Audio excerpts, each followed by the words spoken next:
Moving fast, Beyonce. It is dark over there in that corner. It's hard to tell on here.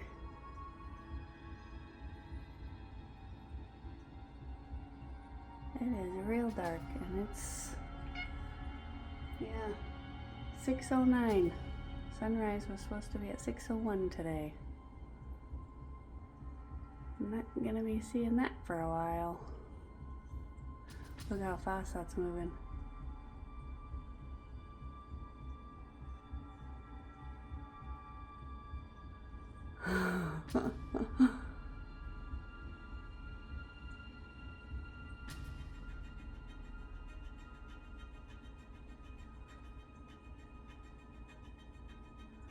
That thing is hauling ass, dude.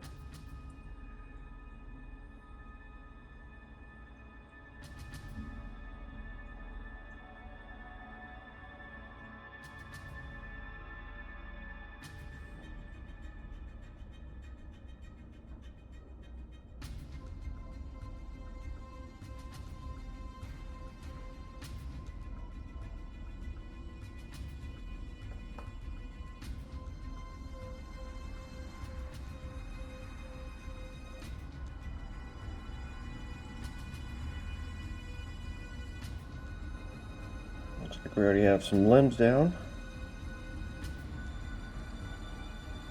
But I'm more interested in... How's the solar rack? Is it still there? Yeah, it's still there. Alright, cool.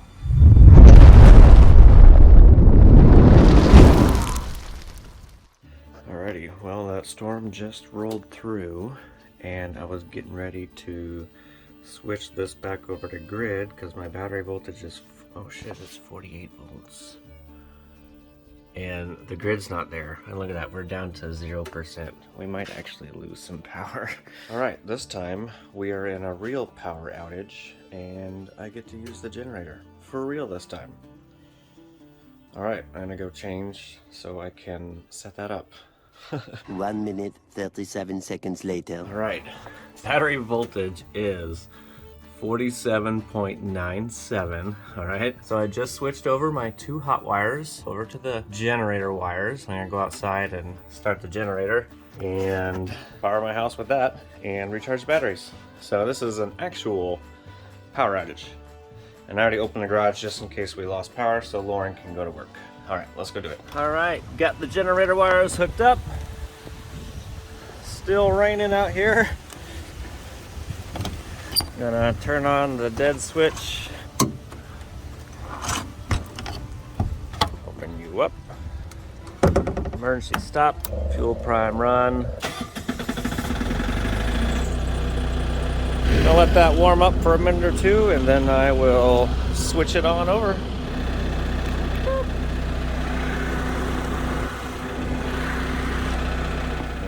Back downstairs. Our lowest cell in here is at 2.9.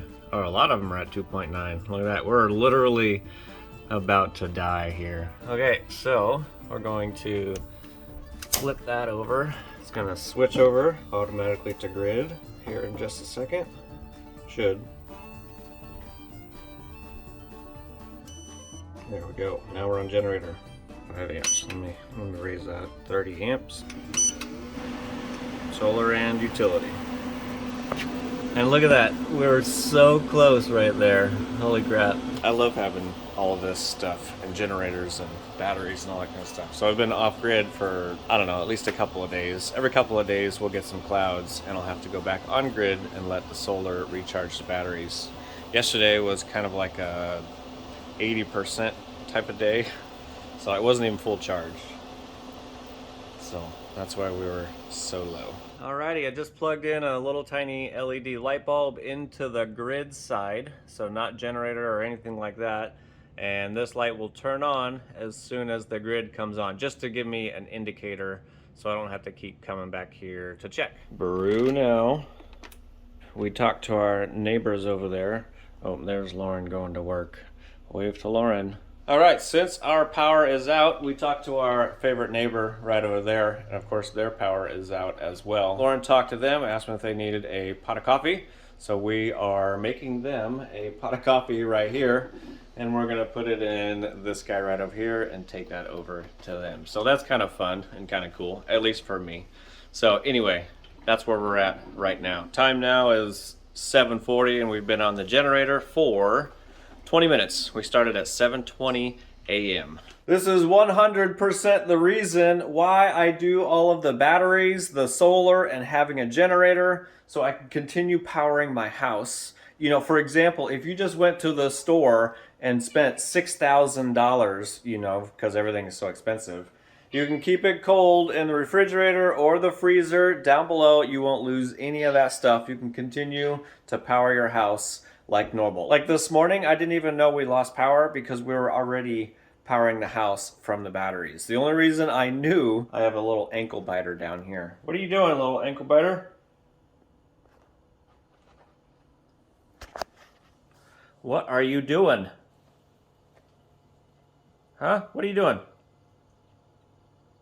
Nothing now since you're on camera? So anyway, what I was saying is the only reason we knew that the grid was gone is because I noticed the battery voltage was pretty low and it hasn't automatically switched back over to grid. So I went down there, checked the batteries, and they were really low. I was gonna switch it over to grid and the grid wasn't there. And luckily we have a generator. Hey dude, quit biting my ankles. I got a cat down here biting my ankles. What are you doing? Luckily we had the diesel generator so I could switch the house over to that and charge the batteries, at least to get me by for a couple hours, you know, until the sun hopefully comes out. In conclusion of my little story here is if you're ever unsure if you should get a battery backup, you know, solar or a gas or diesel generator, you definitely should, because you never know when the power is going to go out. Like today, it's probably going to be pretty hot out. I can still run my entire house. I can run the air conditioning. Everything can stay as normal. If it was winter time, I could still power my furnace and continue life, stay warm as you normally would. I got cats down here that are wondering what the hell I'm doing. What are you doing, buddy? How's your power outage going? Just fine? Didn't even notice? What about you, you little ankle biter? Don't care? Okay. Let's bring the coffee over to the neighbors and check on them.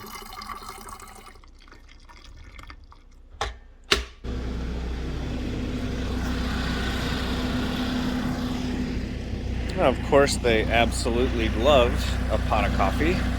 And I'm going to charge up that Outage Admiral P5000 for them just in case the power does not come back on for quite a long time. I'm going to go check on another neighbor back here, which is another favorite, and see how he's doing. Alrighty, that neighbor is doing okay. They've got like gas appliances, so they're making coffee and stuff on there.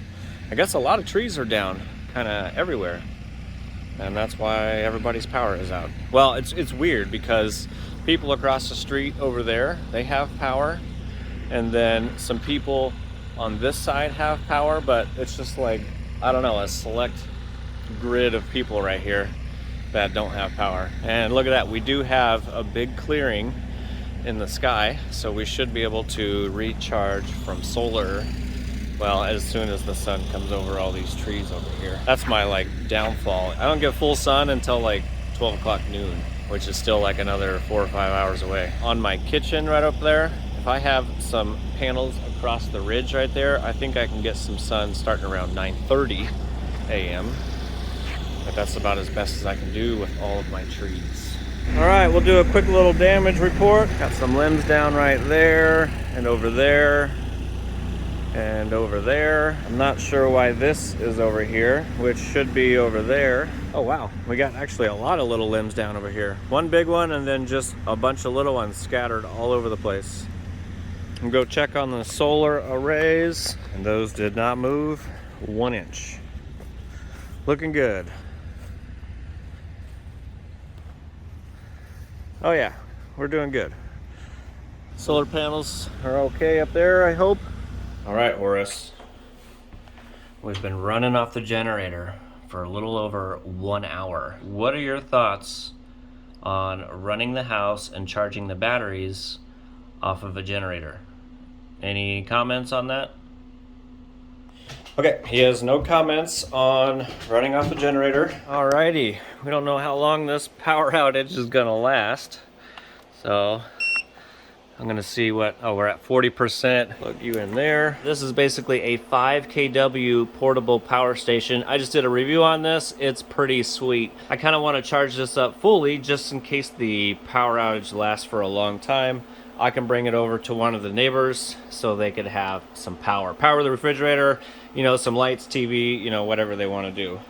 So anyway, we're gonna get that charged up. I just want to see how much power we're drawing now. Oh, 14, 15 amps. All right, I can charge a little bit more.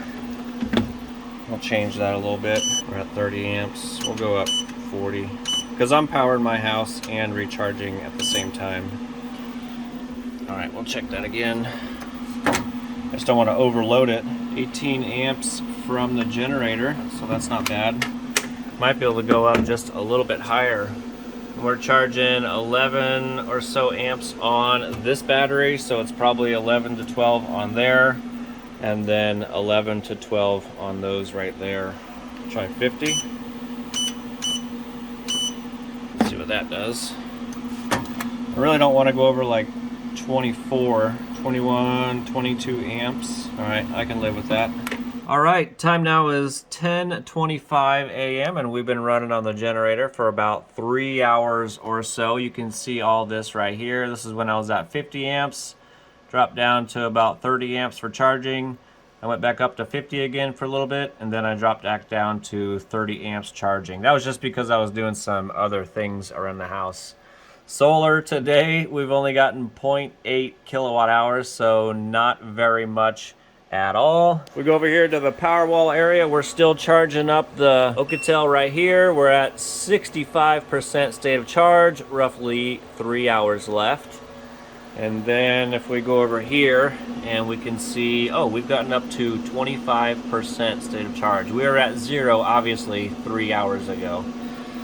All right, so I would say we're doing pretty good, and it actually shows we're doing 1 kilowatt hour on the solar right now, so that's good.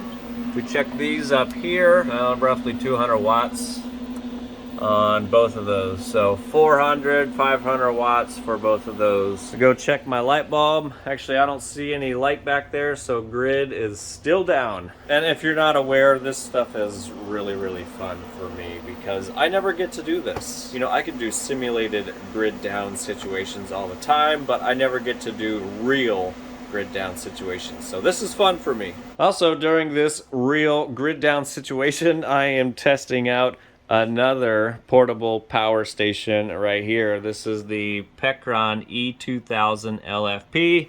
We are doing a capacity test on this right now. I didn't really want to do a capacity test on this just in case the grid doesn't come back on, because I don't know obviously when it's going to come back on. So I decided to do it anyway because the video must go on. Alrighty, here's an update. 1:22 p.m., 6 hours later, and the power is still out. So, according to my solar assist, obviously we are getting some sun right here. We're getting 4.1 kilowatt coming into the batteries.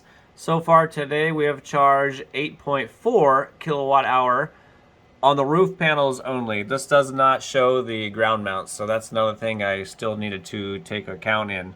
So there you go. 6:17 or so a.m. in the morning time, and we're still running off the generator. Nice. Still recharging the Outage. Oh, look at that. 96% state of charge. Go over here to the inverter. Still on the grid, which is technically the generator. Got solar coming in. Let's see how much we're charging. All right, total with the generator and solar, we're doing 116, 17 amps. Drop down here, we're at 77% state of charge. And we're charging at 56, 57 amps. Go up here to the smaller rickety ground mount. That is 850 watts, 15 amps. And then the other solar ground mount, we're doing 1.63 kilowatt or 30 amps. Very nice. We take a little peek back there.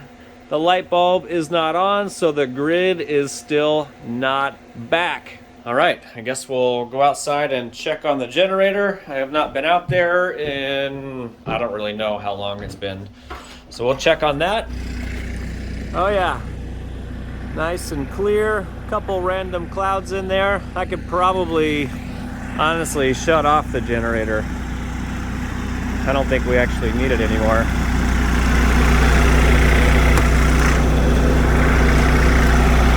Yeah, I need to fix the fuel gauge. It's not working.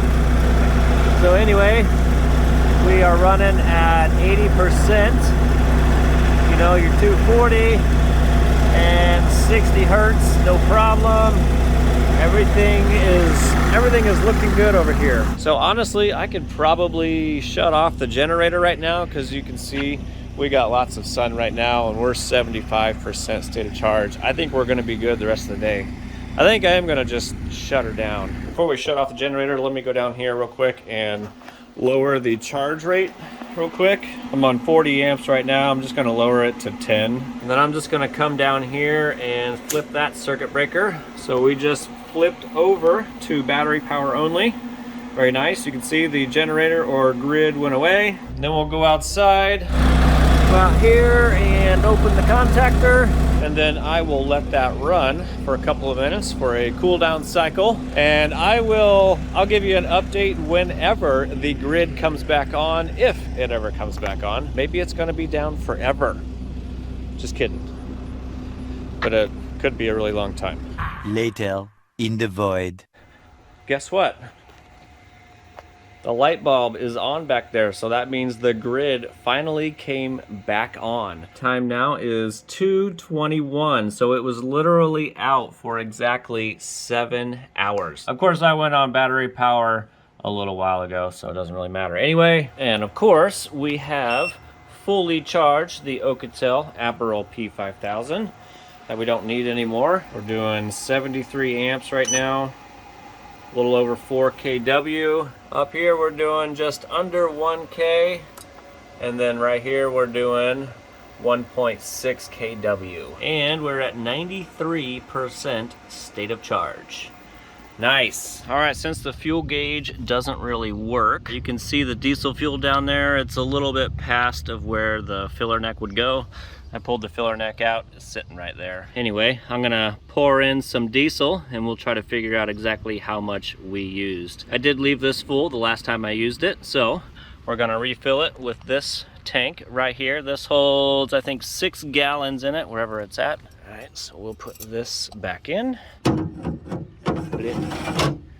There we go. And I'll fill it up to roughly where I had it last time.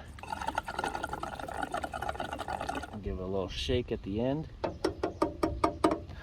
Got her filled up with diesel, and that's roughly the spot where I leave it in the filler neck, maybe, I don't know, inch or so from the top.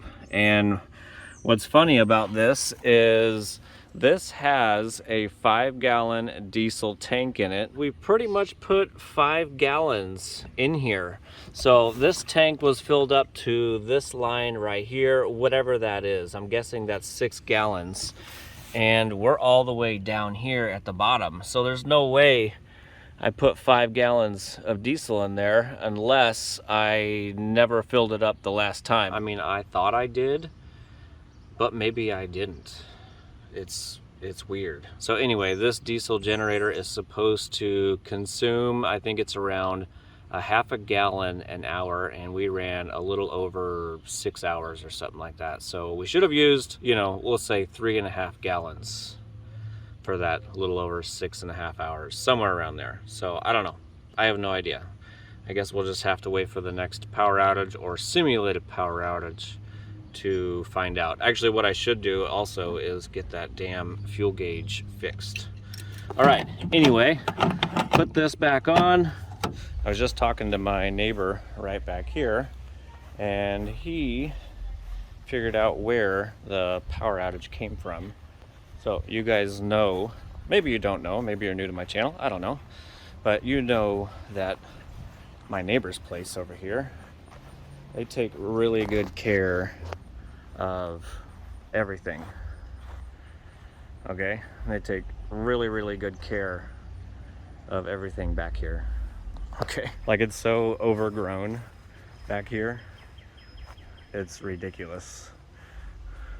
Ridiculous. And like the fence line here, whenever I cut the grass, I have to literally cut everything away from the fence on my side. It's so bad.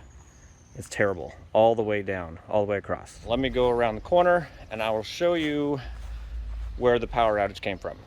The power outage, I guess, was caused somewhere right through here. They had to fix the lines right up here. This was my neighbor's house, and a tree limb right here fell on the lines. You can see a clearing right up here. They had to cut through it. It's a big one too. I don't know if you can see it. It's that big ass tree right there, and it came out this way, right there.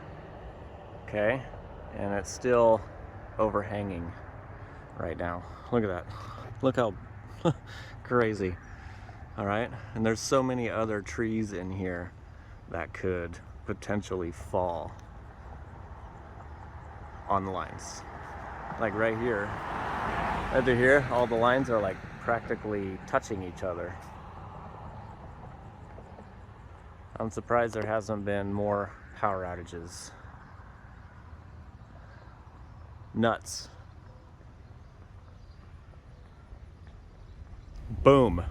Obviously, I'm not saying you can predict when and where a tree or tree limb is going to fall on power lines. I'm just saying maybe maintain your property a little bit, and maybe something like that wouldn't happen. All right, so anyway, power outage saga is over, and it lasted for kind of exactly 7 hours, and we ran off the generator for 6 of those 7 hours. We got up to 75% state of charge. Whenever the sun came over the trees in the backyard, we started recharging from solar. We also recharged the outage cell right down there for the neighbors, just in case they needed it, if the power outage did last for a really long time. Just for gee-whiz information, if you did have something like this is a 5 kW portable power station. Let's just say, for example, if you used 500 watts from that, you know, maybe powering your refrigerator, TV lights, you know, just some critical loads type of stuff, you could run 10 hours from that battery right there, okay? And then if you had one of the tiny EcoFlow River 2 Pros right down here, I brought this in after Lauren got home just for this video. If you use something like this and draw 500 watts, you could last for roughly 4 hours, okay? And same thing for this Pecron E2000 LFP. This is 2000 watt hours. Same thing, if you drew 500 watts or so from this, you could last for around 4 hours. All right, and that's just a quick little example. If you know you had a power outage and you had a portable power station and you needed to power some critical loads, you could do that. All right, so in conclusion, I was living my best life because I got to really test everything out in a real power outage, and I just had a lot of fun. All right, so wrapping this video up, I was gonna say real quick is if you're ever in doubt about getting some batteries, an inverter, solar, you know, diesel, gas generator for a power outage, you 100% should get one of those. Because like I said in the earlier part of the video, if you just went to the grocery store and just bought, you know, however many groceries you bought, if it's just a short power outage and you leave the refrigerator and freezer shut, you're probably not gonna lose anything. But if it goes for a longer amount of time, or if you keep opening the fridge, you're gonna lose all that cold air and you're gonna lose all your groceries. Anyway, sorry, I digress. If you're ever in doubt about getting any of this stuff, or doing it DIY, or buying something that's already done for you, you should definitely do that. And if anybody was wondering why the batteries were so low, you know, pretty much at 0% state of charge at 7 a.m. in the morning, I'm running my entire house to include my stove, air conditioning, and dryer. And I'll tell you what, my air conditioning can really drain these batteries overnight. So sometimes we're at 0% state of charge in the morning time. I'll usually go back on grid for a couple hours during the daytime so I can let the sun recharge the batteries. And then once those are fully charged, I'll just switch back over to off-grid mode and continue the cycle every single day. All right, well, that's pretty much all I got. I just want to thank everybody for hanging out with me on my power outage saga day. If you thought this video was fun and helpful and could help somebody else in a power outage, make sure you share that with them. And of course, before you go, don't forget to like that smash button, and I will see you on the next.